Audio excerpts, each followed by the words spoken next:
Magandang umaga mga kakoys! Ito na naman kami ng girlfriend ko. At ngayon, gagawa kami ng simpleng almusal ng puno ng pagmamahal. Champurado!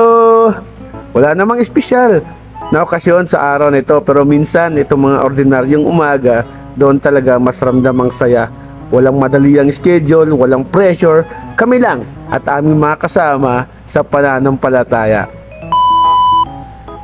At ito na ang pinaka-paborito kong part. Siyempre, yung kainan na.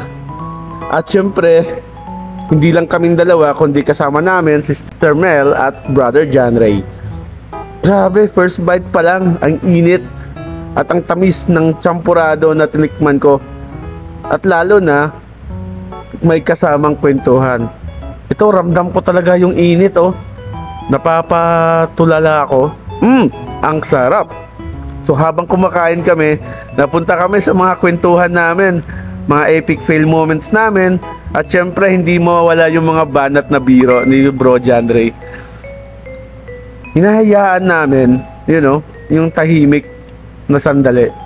Ang sarap lang ng ambience, walang cellphone, walang distraction, just for people sa isang lamesa, di ba?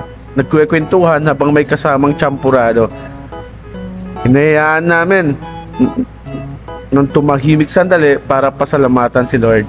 Siyempre, ang sarap sa puso ng ganitong simpleng moment. Walang arte, walang gastos, pero ramdam mo kung gaano ka-bless. Ganito pala yung tunay na almusal. Hindi lang sa tiyan na pagpabusog, kundi pati sa soul. More food mga kakoys, more love, at siyempre more fellowship soon. Salamat sa pagsama po sa amin ngayong umagang ito. God is good all the time.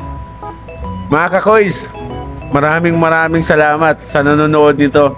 Hanggang sa muli, abangan niyo po muli ang aming susunod na gagawing vlog. God bless you all. Thank you.